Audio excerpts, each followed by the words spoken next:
Watch and you'll see. Someday I'll be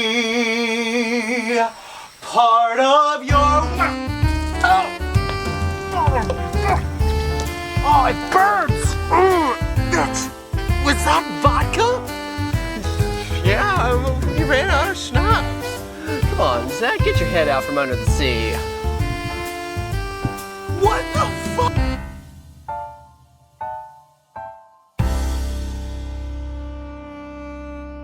Hi, friends. I'm Zach. I'm Mitch. And we are Excellent Little Podcasts. Presenting you a little movie podcast starring Zach and Mitch. That we are. And we are here to stay a little dry, but maybe get our fins wet with Disney's 2023 live-action remake of The Little Mermaid. The Little Mermaid, my number 6 on my top 10. That's right.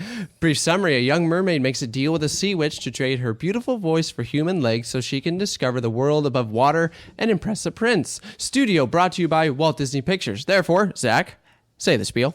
Got you. So, since we are Disney cast members, we do not speak for the brand or the company, and the thoughts and opinions of ourselves are our own. That's right. They may pay us when we are on stage, but these are our own thoughts. We are not Disney shills since we are not being paid for this review. That's right. All right. So, directed by Rob Marshall. Screenplay is David McGee. This one was 2 hours and 15 minutes. The original animated version was about an hour and 23, so they did add about an hour. Mm-hmm. All right. So, there's our introduction. Yeah. Zach. Yeah. Would you mind splitting up the episode? Absolutely. So for those of you that are new to Little Movie Podcast, welcome. We do things a little bit differently. So we'll start with our non-spoiler section where we talk about cast performances, first thoughts, any non-spoilery things. Then we'll go into our review, to which you will very lovingly split up, and then we'll break into our spoilers. That's right. Yes. Excellent. So, Zach. Yeah. Since this is my number 6. Yes. Normally it is. you would go first. But can I go first? Absolutely. I love this film. Yeah? I'm not even going to waste time. Yeah? I love this film. This one was so good. I want to talk so much about it, but I feel like I'll be like I don't want to spoil.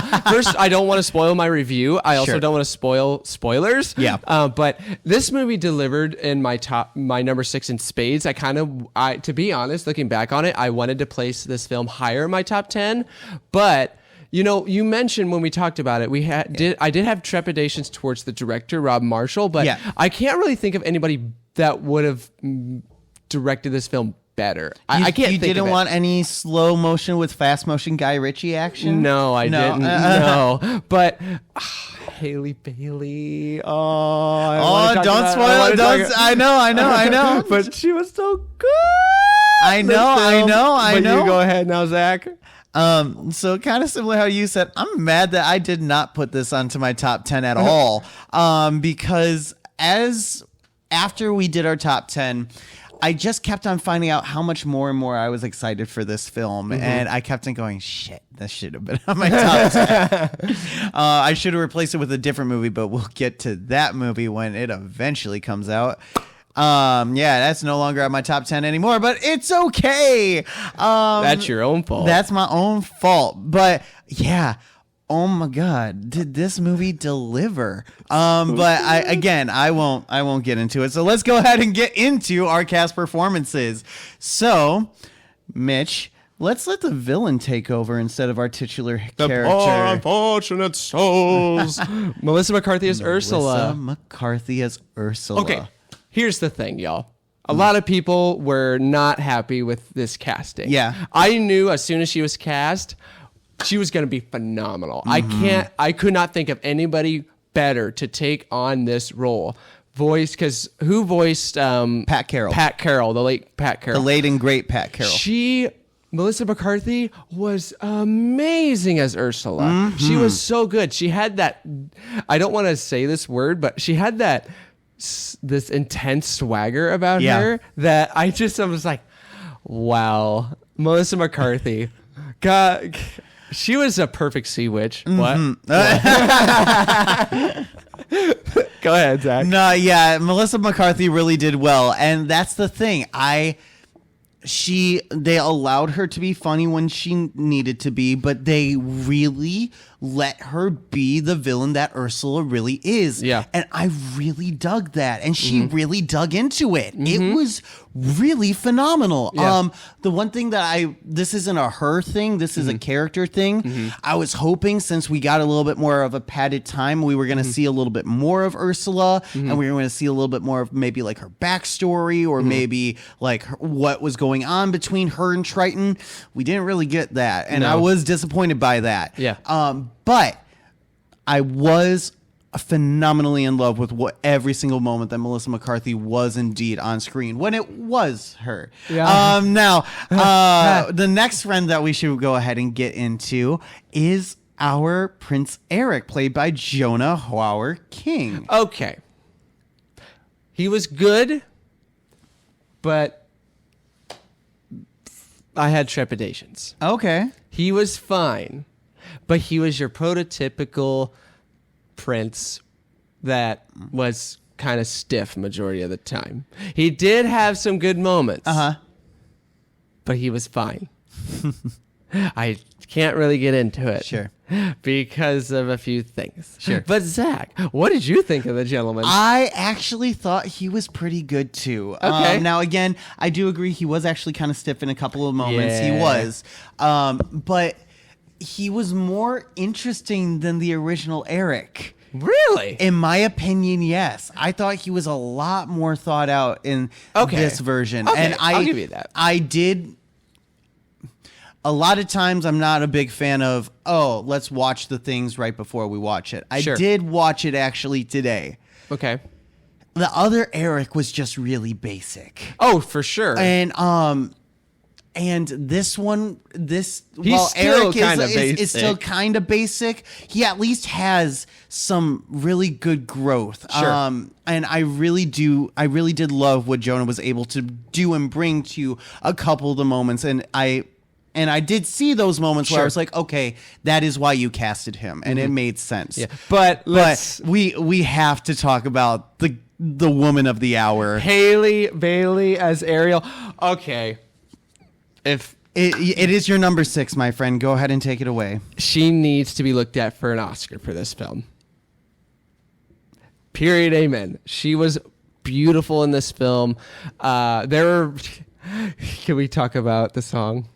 Yeah, we can talk about it a little bit. Well, wait, are you meaning the new song that No, was added? not the new song. Oh, no, go ahead. Go ahead. Oh Yes. my God. Oh my God. She was so part of your world. Part of your world. Wow. Yeah. Yeah. Yeah. Yeah, ladies and gentlemen, and others, and whatever you identify as, Jodie Benson, who's she? Yeah, who? Literally. I love Jodie Benson. I love did her too. Ariel. It's very wonderful. It's a staple. It brought in the Disney Renaissance. Disney would not be the film without Jodie Benson, Ariel, and The Little Mermaid from 1989. Absolutely. It would not. However, Haley Bailey blew her out of the water, literally and figuratively. Yes, I would agree. She is a revelation and a force to be reckoned with. Mm-hmm. She redefines every single scene that she's in, Mm-hmm. every expression, every glance, every verb, every single thing that she does Mm-hmm. heightens each moment. She is freaking brilliant in this film. And she shut the haters up. Brilliant in this film. She shut the haters And up, too. You said part of your world. I was fucking in tears the Yeah. moment it started. I did too. The moment it started. And it was, yes, it's the score of Alan Menken and it's the lyrics of Howard Ashman. But the moment she starts to sing, Yeah. I was bawling. Yeah, and there was bawling, man. our theater was packed too. Mm-hmm. It's very rare for a theater that, and Zach and I have seen a lot of movies this past year and a half. It's been very rare And we haven't seen a lot of musicals either, have we? No, I try to get us out for those. Yeah. Anytime there's a musical in a theater, you bet my damn ass I bring myself, and I sometimes drag along Mitch to see them. Yeah. But we haven't really gotten a lot of cheers after songs. That's true. And the whole Every theater single erupted. song. I mean, Every single one, song got a clap, at least a clap. But this one, it erupted. I mean, it was like a superhero movie. Yeah. It erupted. It erupted after Part of Your World. Both versions, the Part of Your World and the reprise, both got really good claps. But I think Halle Bailey needs to be looked at not just for an Oscar. She needs to be looked at for more mainstream films. Because she's a force now. This is so good. Halle Bailey, if you ever watch this, you get one of these. You get it, man. Chef's kiss.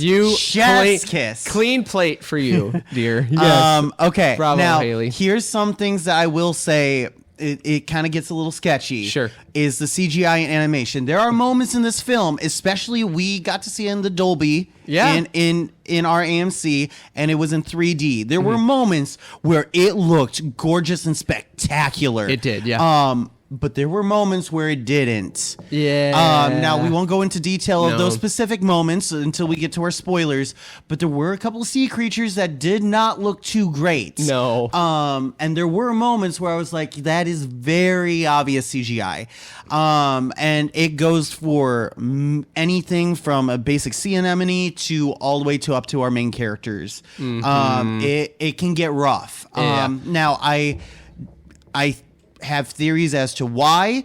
I will not say them in the video as to why they are. I won't either. But the CGI is both great and not so great. Yeah. Any thoughts on any other things to add? I mean, no. You hit the nail around the head, but you have that now, especially with the COVID times. They're trying to. Everyone's been getting overworked and everything. But here's the thing about CGI. Is CGI going to be perfect? Absolutely Never. not. It will never No, be. it never will be. And I'm just going to throw it out there. CGI is CGI. Yeah. We all know it's CGI. yeah. But it's just how lifelike can it be? Can you fool us? Yeah, because that's what CGI is. It's what's the word called? It's not deep fake. It's how can you be like the trick? How can you trick the mind into thinking like, okay, that's real? Yeah. CGI, they keep saying like, oh, it's getting closer. It's It's an getting illusion. closer. Yeah, They keep saying it's getting closer. It's getting closer. It'll never be close enough. No, it won't. So yeah, you got to have it, especially with the remake like this. Yeah. But CGI just needs more work. So, but can we talk about a certain style that was in this film? Yeah, absolutely. They kind of drew a lot. Not a lot, but they kind of drew a little bit more on the Caribbean culture and the Latin American culture around it. And I really liked it. It wasn't as much as in your face as the Broadway production was. Sure. Broadway really swang into it to the point where Kiss the Girl was a calypso. They didn't do that so much. I haven't seen the. But it's like it's definitely got a lot more of that like really wonderful rich like Central America Caribbean island feel, which I was really loving. And the animated version didn't really have that. Not really. It No. was more set in the fantasy realm. Right, which I'm glad they added this story into that Central Caribbean. I think somebody was like, maybe Captain Jack Sparrow will show up. I'm like, no, please God, no. No, we don't need that. We don't need that. What we got was really good. Yeah, and well, you mentioned the original. I mean, it you got to talk about it. Yeah. You can't talk about this without comparing it to the 1989 original. Sure. How do you feel that this fares against it, and is it faithful? What do you think? So this is the second remake we've seen this year. We had Peter Pan and Wendy, and you had and now the Little Mermaid. Yeah. I don't think there's any more this year that I can't think of. I know we got one next year in Snow White, and we got the Mufasa sequel. Yeah. Prequel, whatever you want to call it. So when it comes to faithfulness to the remakes, I don't personally care. Okay. Like if it's faithful, cool. But if not, I prefer it better. Okay. Because like, okay, we can actually tell a different story. Okay. I don't like a shot for shot like The Lion King. Yeah. This had that good balance between faithfulness and more originality. It still steered more towards faithfulness, but that's okay in my book. Yeah. Because I feel like if it strayed a little too much away from the original, I feel like we wouldn't have gotten the great music Correct. that we got in this film. Yeah. So it's faithful, Yeah. but it still has a little bit originality to it, which I think had made this film, in my opinion, superior. Yeah. Okay. Now to you. Well, and I feel you basically hit it right, pretty much right there. But I feel the one thing that we can also kind of compare to is Peter Pan and Wendy. Sure. And Peter Pan and Wendy decide to take things in a similar but very different direction. Sure. A little bit more original kind of story. And I feel the reason why Little Mermaid works works better than Peter Pan and Wendy Sure. is because it is still there's still more that we need from specifically Little Mermaid for it to still be Disney's Little Mermaid. Sure. Where with Peter Pan and Wendy, even Disney's Peter Pan is still very much the same as every other Peter Pan that's been put out there. Correct. So Peter Pan and Wendy tried to do actually something different, which I applaud them for. But this one, it's good to have that faithfulness. I would agree, here, yeah. and it helps. Yeah. I'm just glad it wasn't The Lion King. Yeah, I am glad that it wasn't a shot for shot, and that's actually a really good thing. Yeah. So, Without further ado, Mitch, could you go ahead and say how we break things down for our reviews here on the Little Movie Podcast? Well, I absolutely, positively. All right, so we have 3 categories and 2 phantom categories because Zach and I, we don't like the number system and we don't like grades and we don't like stars. We're done with school, friends. Yeah. This is it. Yeah, absolutely. So 3 categories. Yeah. 2 phantoms. Yeah. Lowest category is We Feed It to the Dog, meaning we didn't really enjoy the film. Yeah. We still definitely recommend that you still see it. Yep. Form your own opinion, but we didn't care for it.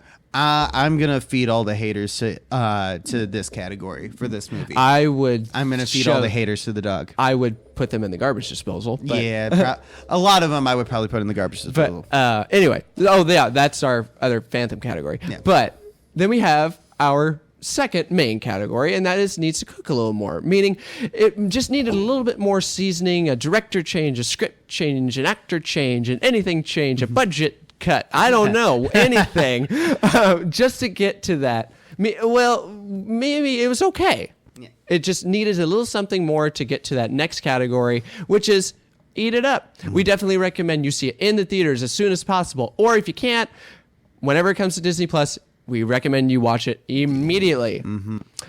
Mitch, since this is your number 6, I'm really interested to see what you give this review. So here's the thing.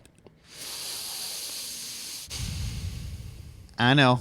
To be honest, I can even tell. I'm also fighting it too. But I want to. If you want to, let it go, buddy. Let it go. Let it go. This is not. I swear to God, if that gets remade, because Moana's getting remade now. This is a clean plate for me. It is for me too. This is a clean plate, my friends. And meaning, and it's you want to go. You can say it. Go ahead. You need to see this. Yeah, you need to see this. I understand. We are Disney fans. I get it. We sound biased. Yeah. We are cast members. I get it. Mm-hmm.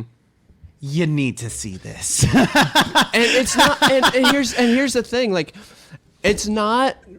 Because the script is pretty much the same as the original. It's almost the same, yeah. But you need, if you don't want to see it because of it being a remake. Because of a remake or because it's because of specific castings, don't throw that out. Yeah. Throw that out. You need to see this because of everything that's going on. And Haley Bailey. Plain and simple. Plain and simple. Go see it for her because literally you're doing a disservice to not go see it. I would agree. Yeah. And literally, it's the reason why it's a clean plate for me is because it takes the source material and adds to it. I would agree. And that's what the best Disney remakes for me do. Yeah. Cinderella did that. Yeah. And Aladdin did that. I agree. Yeah. Both of them took the great source material they had, and when they needed to pad it, they padded it just where they needed, and then left all the good stuff in. Did they take one part out that I wish they didn't? Sure, but that doesn't matter. To each their own. Yeah. But with that being said, let's go ahead and head into our spoiler section and be part of our world and under the sea. Under the sea. We need to go ahead and talk about all these. Yeah. So we are now in our spoiler section, my friends. But if you need to leave. Oh, yes. If you need to leave, please give us a like, subscribe, notification bell, follow our email other us, stuff. all that stuff. You guys know the drill. Anyway, spoilers. Ursula's CGI. Ursula's CGI at the end is fucking terrible, as well as even sometimes when she's introduced. You can tell they weren't ready to put her out. You could tell it in the trailers, and you were like, oh, they're probably going to the line here. Yeah, they were. And they didn't make it, especially at the end. That might have been a budget cut from a certain person that we're not gonna we're not going to talk about it. But, yeah, and it could have worked. It could have worked. And I don't care even if it was just a really big, giant Melissa McCarthy. They kind of wanted to do it and kind of didn't. And, like, they really kept it in the dark because they knew the CGI just wasn't looking good. I don't know. Fucking superimpose her. Like, do something other than what we got. I mean, it was still creepy. It was creepy, but it was just because, like, the way it was, because she's there. And to me, it almost looked like a sand figure. Yeah. And it was completely dark. You could barely see her. Which was the point because they're trying to hide the CGI. But you still, like, saw glimpses from the lightning and the lightning, and she would, like, light up with because she had King Triton's trident in her hand. But the whole time I'm watching that, I'm like, okay, they're trying. They're trying, but it's not working. And which sucks because some of the sea creatures, like the opening shot when you like go into the water, is fucking gorgeous. Yes, especially in 3D. And under the sea. Under the sea, there were a couple of times where I was like, the sea turtles really got me. I was like, sea turtles. They were not great. The first sea turtle in the opening was great, but like the sea turtles in Under the Sea were not good. I liked like the slug tap dance that was happening, but also their CGI also wasn't the best either. But like, there's good CGI and there's bad CGI in this movie. And it really is a mixed bag. Yeah, it is. But one thing that I thought was interesting and I kind of appreciate, but also I kind of like some other things, was the new songs and the new edits for for everything that was added. Let's kind of break it down by the 3 songs. So we'll start with Eric's song first. I liked Eric's song. Eric's song was good. It was good. It. I will say that, but I did like the musicals Her Voice better. Yes, I haven't seen. I know you haven't stage, seen it. Yeah. I actually have been in the Little Mermaid production, so I do have experience of it. I might be biased of it, but Who were you? I was just an ensemble member, and I was a not so great stage manager, but because I was both on stage and trying to stage manage, it was not a good. Thing. The new song. But the new song I thought was really, really good. Uncharted Waters was a really good way to kind of navigate a song for Eric. I thought that was really, really good. And kind of explain what he was trying to do to find Ariel too. But it just, for me, what was missing was the driving force. Okay, that makes sense. And that's what Her Voice gives. Sure. It continually drives and it goes forward. And it really struggles with the idea of, am I going after her, the idea of a woman or the woman that I have? Right. Which, that's why I love Her Voice as much. Mm-hmm. But again, it's almost, I actually will compare it again to a Broadway versus live action. Evermore versus If I Can't Love Her. Right. I liked If I Can't Love Her more than Evermore. Okay. I'm sorry. No, I'm sorry, fair. Stans. I get it. But it's fair. but I again, there are some times where I'm just like the Broadway version just gets it a little bit more, and I don't know why. But The next song, which I feel like the movie got right instead of the musical, was Gravity Fall Down or something. Gravity, yeah. I like Ariel's new song. which I love that new song. Especially there's a scene where she's getting ready and they have Prince Eric come, and like there's a shot where she's getting ready and they turn and you hear her voice, like you hear her voice, she's not talking, and they do a turn of the camera, and then she's like, and then you see like And you see her sing. you finally see her internal monologue. And I'm just like, oh, this is beautiful, and it's beautiful. And I'm like, oh my gosh, the gravity, here he comes. And then it just, oh. That was really, really well done. Like, as It you see me really sinking, because like he comes in and she's trying to speak, but she remembers she can't talk. Yeah. And she forgot, and Ursula added another like spell. Which, to where like, I noticed it because Power Unfortunate Souls is my go-to karaoke song whenever Sure. I do it. So when the lyrics were changed and she said amnesia, I was like, "Whoa, I heard that one." I thought I heard knew you, that I one. thought I heard you say that. I was like, Yeah. "Oh, okay, I see what you're doing." And then Scuttlebutt. Scuttlebutt. We were split on this one. So it was fine. This is I feel like this is because Lin-Manuel Miranda helped with the lyrics on this on the live action remake.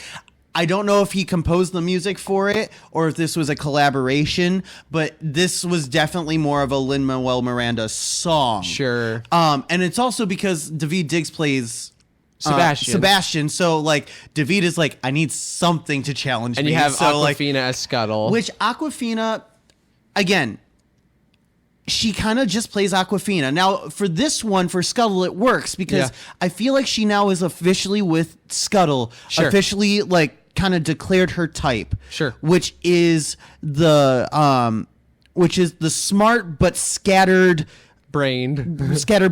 comedic relief. And loud, yeah. Which is wonderful and great, but and it really works well with Scuttle, but it really it might not work for other movies where like Renfield, I felt like it was kind of like going up and down and up and down and up and down. No, she was rapping actually pretty good. Her rapping was great, and I loved that Daveed Diggs was able to start to come in. I was like, finally, Daveed, you finally get like some rapping because his voice wasn't as great as I was hoping. Should we for also, Sebastian. before we go into the last bit, mention the Kiss the Girl? Yeah, we can mention that at it. Yeah, I didn't pick up on the changes. Did you? I did. So, please do.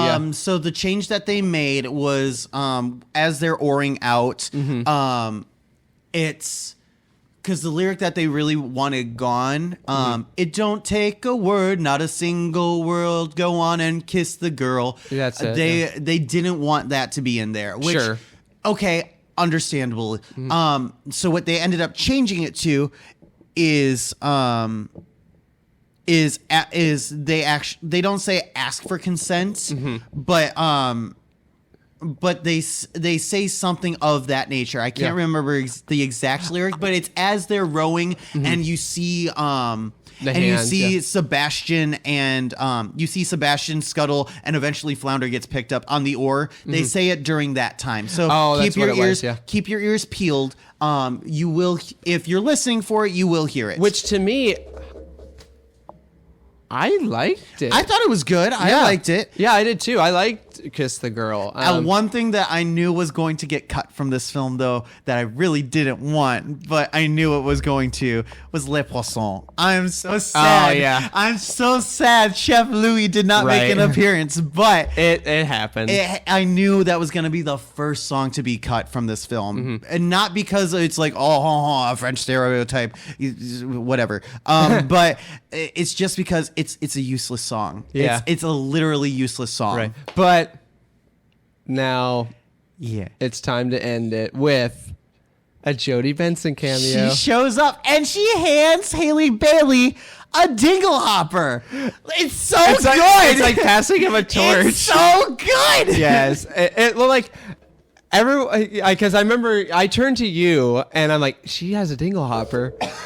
she has a dingle hopper, and you're like, oh, she has a dingle hopper. She has a dingle hopper, and everyone in the crowd was like, she just passed the dingle hopper over to Haley Bailey. That's a good cameo. And we all clapped. That's a good cameo. And that, my friends, is a good episode. That is The Little Mermaid. Again, if you did have fun with us, please give us a like and subscribe. Please, hit the notification bell. Please comment on what you think of the movie. Be respectful. Yes. Be respectful. Mm-hmm. If you didn't like it, that's okay. That's fine. For valid reasons. Yes. For valid reasons. Please list your reasons. We will not. And make sure they are respectful. We will not have hateful. We've had a couple. Yes. I see you. And we monitor that shit. Yeah. So we will not have cheers. hateful. We will not have hateful comments on our content. Yeah. So, Zach says, please be respectful. A lot of people worked very hard into the making of this film. Yeah, even like we said, even when we were being like, well, the CGI isn't great. We can't do that. No. We can't make CGI. No. We just started making thumbnails. Yeah, and that's literally. basic. So don't be respectful, yes, y'all. Please do. Because even if the CGI wasn't what we were hoping for, we still those appreciate people it, yeah. really worked hard to get it at least done to us. Yeah. Mm-hmm. And yeah, Haley Bailey delivered. Haley Bailey delivered, my friends. So once again, like, subscribe, comment, and show what we need. But until that time, my friends, I'm Zach. I'm Mitch. And we are Excellent Little Podcasts.